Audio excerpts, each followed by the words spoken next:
Try and get ahead of the build.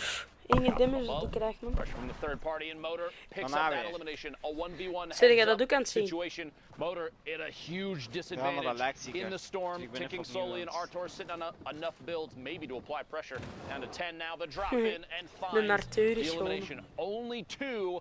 But it still gets the job done. A 12-point victory royale pushes Artor to 42 points thus far.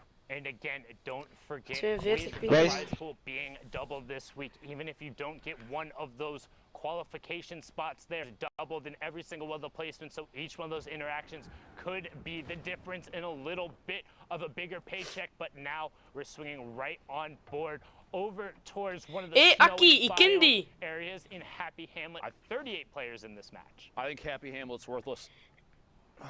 And what's it like? As in you don't like the drop spot, or terrible. As in like the town like shouldn't have ever been developed? I think that they have outdated laws about leashing your dogs, and I also think that the loot positioning is poor.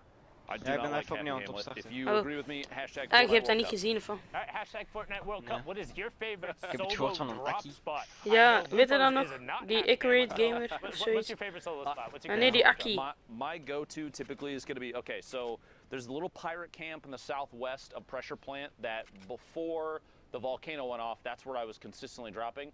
Recently, though, because of the changes, I really like Valhalla. I like the dance club. If I'm dropping solos and I'm not going for like, Face Martels is er ook. Competitive, super serious, ultra World Cup qualifier. Where are you dropping solos? I'll go Valhalla, and if that's contested, I'll fly past the Snobby. Okay, cool. I like that west side of the map, typically because it is not often challenged. You have so many opportunities for rotation. The only problem is like you have the rocket base that now is kind of decayed a little bit to the northeast of Snobby. You have Valhalla that's up there. A lot of places where there's going to be people that can see down from above. But I mean, you also have a quad in there. You can quad fly your way back over the tilted. Oh, een klitsing in zijn gezicht, joh. Shots sequentially. Dat gezien, Keanu. First guy for the body shot finds the second player rotating and hits him with the headshot. We talk about the flintlock efficiency in the right hand. Skagen, the right hand's there, just wow. You talk about the pirate camp right there, going to work with the flintlock. I'm a big fan of that west side of the map too. I know the little kind of broken house between Viking Village and where Polar was. That's down there. Has 3 chest spawns and you can rotate away.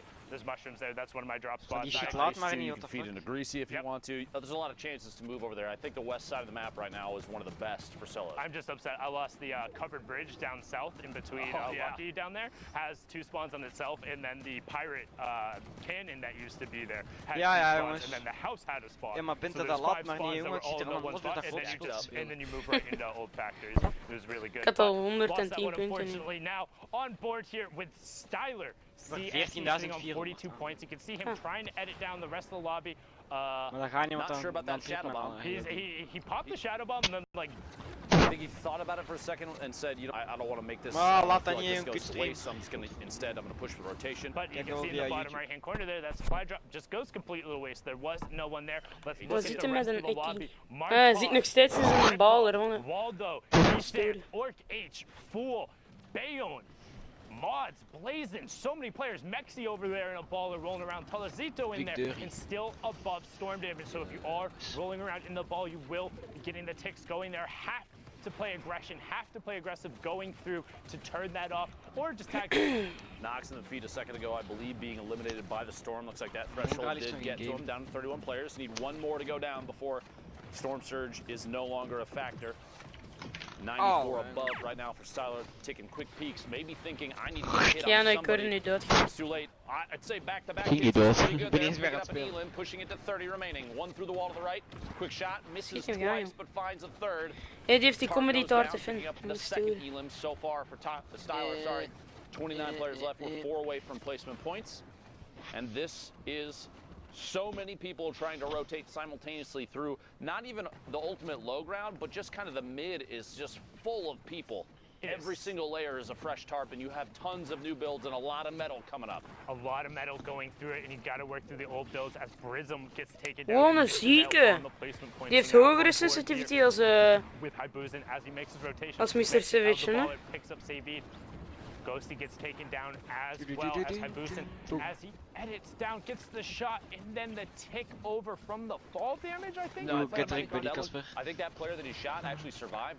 There was a storm. Oh, it was the other player who went through. Gotcha. Okay, understood. Full picking up an elimination with fall damage in your feet in the top. 4 elims right now. Habusen trying to push up through. Like I was saying, the player builds that are out there right now, so difficult to push through if they're metal. It requires so many more melee hits from your pickaxe to try and break. It's going to slow you down. You're going to take storm damage from it. It's going to put you in a worse position. You won't be able to get to the forefront of the storm while other players are trying to rotate. Next from Loot Boy, looking for a peek shot there. Going to drop out of the box. Looks like a little bit of a delay there. Just madness on that low ground. Everyone is down there as we're getting closer. Boom, there it is. Top 15 Styler does get taken down on that mid-tarp by Mods. Harvey gets in. Mexi gets taken down by Zealous. Bayon there. Brilliantly done. Topped out on the light ammo. Kripa gets full as Mods gets blazing, and we're into the top 10. Top 5 being left. What the? Martaz in with the edit. Catches him on the move with the corner edit and a quick swap. Oh, Face Martaz is sorry. dood, That was insanity. Die kreeg die edit op What a zijn quick neus. reaction there, man. Now at 2 eliminations. Only 24 builds, but G just picked up all that brick a second ago. He's digging through any materials he has left. Ah, Ekki is All the way dood. in high ground right now. A single layer across, but it doesn't really matter. No one's looking up, and he's got RPGs for days. Looks like he's going to look down from above and try and take shots. Nice. Good pickups from Kripa on this mid-tarp right now as Botaban is going to work down. Bayon on the mid-tarp. Top 5 just happened as Habusen gets ticked over. Shadow, will he be able to pick it up? Bayon gets Shadow though on the turn. Can Bayon catch back up to the zone? And Kripa gets caught by Botaban on the high ground. The single tarp strategy on the high ground. Moral is doodgaan omdat hij fires down for Elib and the victory out. He says you can take that out. 11 points coming out from Botaban. Well played there. Even just the single layer of brick, because there were so many layers of material below, that's actually really, really good thinking on his part as he's moving forward. He looks down and says, no one's going to challenge me. There's so much mass in the way that no one's looking up. I just need to keep this. I got to find a spot to connect it, and he dropped down and did that, that's a super common strategy, especially in duos. Typically, you have players that are one's applying pressure, taking shots at people, while the other drops down and reconnects the builds, and they swap roles back and forth. I think we see Tfue and Cloaksy do that all the time. If you watch the stream, it's super, super common. Sorry, Airhawks. Airhawks. I don't want to say like made that point prolific, but like watching them do it, it was kind of like, oh, here's the blueprint for how Die vullen goede spots. Exactly. You're connecting the canopy of your build to structure that's already established underneath, because then if somebody shoots out what's way back in the storm, you're not going to run back and replace it. But now it doesn't matter because you have another branch connecting underneath. Yeah, and then you're all good. Well done from them there.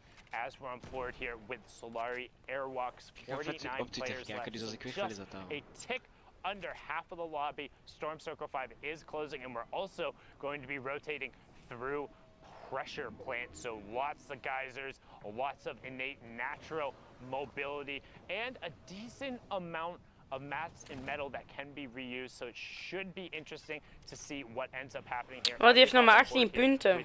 Train H's Alpha, Train H being the team Train Hard. Die Train Alpha. The geyser and says, I'm going to zone. There's players all the way up on the drone in the sky above. You see him Alpha on rotation, checking up above quickly. Staat hij zet van dingen op of gaat to hij... stay away from the Ja, player. guys, via dingen, via YouTube. Waarom? Replacing the ramp. Omdat we dan with gewoon a even cone, 10 so you can minuten get speel kunnen. quick edits in whatever direction you Maar need. dan kan hij I dat do want to niet. make a quick statement. You see these kind of edits, he's looking for shots now, and then he'll quickly do a reset after he feels like he's shot for long enough. You don't want to... Allee, ja, ik heb toch geen kijkers, dus...